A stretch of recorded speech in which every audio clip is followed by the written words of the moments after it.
Figures of speech प्रायः सभी exams में जिसमें टीचर्स की भर्ती होती है उसमें पूछा जाते हैं। तो अभी मैं आपको दो फिगर्स ऑफ स्पीच के बारे में बता रहा हूँ। एक है मेटाफोर, इसके बाद हम जाएंगे सिमिली में। मेटाफोर और सिमिली का प्रयोग जब हम करते हैं तो कुछ भ्रम की स्थिति आती है, कन्फ्यूजन होता है। मेटाफोर क्या है ये देखिए। अब मेटाफोर एक ऐसा वर्ड है या ऐसा कोई फ्रेज है जिसका यूज किया जाता है सिमिलरिटी शो करने के लिए, समानता शो करने के लिए, एक चीज़ की समानता किसी दूसरे से। और याद रखिए वो दोनों एक दूसरे से पूरी तरह से अलग होते हैं, लेकिन उनमें एक कोई क्वालिटी, एक कोई ऐसा फीचर होता है जो दोनों में सेम होता है। अब एग्जाम्पल्स यहाँ पे 4-5 दिए गए हैं। उसमें देखिए कैमल के बारे में बात किया जा रहा है कि कैमल इज़ अ सीप ऑफ डिजर्ट, रेगिस्तान का जहाज है कहता है। तो एक्चुअल में सीप पुराने समय में लंबी यात्राओं में रहते थे, और कैमल भी जब रेगिस्तान में यात्रा करता है तो बड़ी लंबी यात्रा कर लेता है, तो इसीलिए कहा जाता है कि वो रेगिस्तान का जहाज है। तो कैमल और सीप के बीच में एक क्वालिटी है जो सिमिलर है, और उस सिमिलर क्वालिटी को यहाँ पे प्रकट किया गया है मेटाफोर के द्वारा। विलियम शेक्सपियर का एक बहुत ही प्रसिद्ध कोटेशन है, the whole world is a stage. कहते हैं ये जो वर्ड है ये अपने आप में एक स्टेज है। तो इस वर्ड और स्टेज को दोनों की एक क्वालिटी बताया कि जैसे दुनिया में लोग आते हैं, अपना अपना रोल प्ले करते हैं, रोल प्ले करके यहाँ से चले जाते हैं। तो ये स्टेज में भी अलग अलग एक्टर्स आते हैं, अपना अपना रोल प्ले करते हैं, और उसके बाद इस स्टेज से वो विदा हो लेते हैं अपना रोल को प्ले करने के बाद, जैसे कि दुनिया से लोग विदा हो जाते हैं।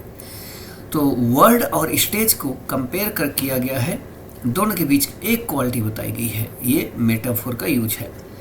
यू के बारे में कहा गया कि ये मॉन्स्टर है।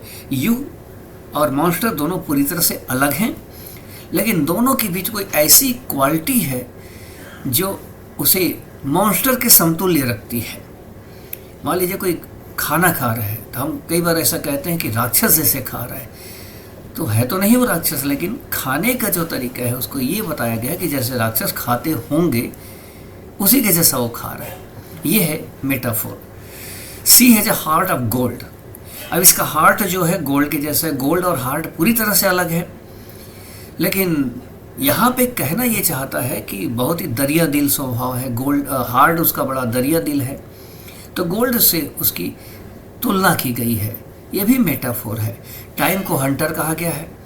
टाइम अलग है, हंटर अलग है, लेकिन समय भी क्या करता है, लोगों का शिकार करता है। जैसे जैसे समय बीतते जाता है लोग उसके शिकार होते हैं। विलियम शेक्सपियर के सोनेट में इसके बारे में बताया भी गया है। हंटर भी शिकार करता है, तो दोनों की एक क्वालिटी सेम है। इस प्रकार से ये भी एक मेटाफोर है। अब अगर हम इसको सिमिली को देखें तो सिमिली और मेटाफोर में लगभग समानता होती है। दोनों में दो अलग अलग चीज़ों के बीच तुलना की जाती है, कंपैरिजन किया जाता है, लेकिन दोनों में एक पॉइंट, एक बिंदु सेम होता है।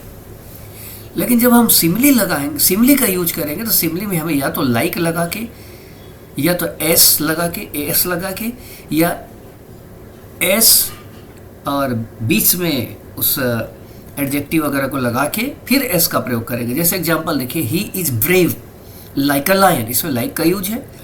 ही को बताया गया है कि लायन के जैसा ब्रेव है, तो लायन तो ब्रेव है, ही भी ब्रेव है। ही और लायन पूरी तरह से एक दूसरे से अलग हैं, लेकिन जहाँ तक ब्रेवरी की बात है लायन के जैसा ही है। और आप यहाँ देख रहे हैं कि लाइक का प्रयोग किया गया है लायन के पहले कंपैरिजन करने के लिए, तो ये सिमिली का यूज है। एस बीजी, एस अबी। जैसे आपने बी को देखा होगा, हमेशा बीजी रहता है। किसी व्यक्ति के लिए कह रहा है कि ही इज एस बीजी, वो व्यक्ति इतना बीजी है जैसा कि बी है। तो दोनों पूरी तरह से अलग है, लेकिन एक क्वालिटी, एक फीचर दोनों में सेम है, और जिसके साथ कंपेयर किया गया है उसके पहले एस लगाया गया, एस लगाया गया। सी सिंग्स लाइक अ कुकू। अब आप जानते हैं कुकू कैसा गाता है, और ये सी भी गाती है। दोनों अलग हैं, लेकिन दोनों की आवाज़ में मिठास है, इसलिए ये सिमिली का प्रयोग है, लाइक लगाया गया है। देखिए, he is as timid as a bird. Bird को आप जानते हैं, प्रायः जैसे ही हलचल होती है तुरंत उड़ जाते हैं, टिमिड माना जाता है। ही के बारे में कह रहा है कि वो भी इतना ही डरपोक है जैसे कि बर्ड है। और आप देख रहे हैं इस बार एस का प्रयोग दोनों तरफ किया गया है। He is as timid as a bird, as innocent as a lamb, मेमने के जैसा मासूम है। My love is like a red red rose, यहाँ पे इस व्यक्ति ने अपने लव को क्या बताया, जैसे कि रोज रेड होता है, इसका लव भी रेड है। लाइक का प्रयोग किया गया है। इस प्रकार से ये सिमली हो गया। और मेटाफर सिमली में लगभग समानता है, अंतर ये है कि इसमें लाइक या एस इत्यादि का प्रयोग किया जाता है। Thank you.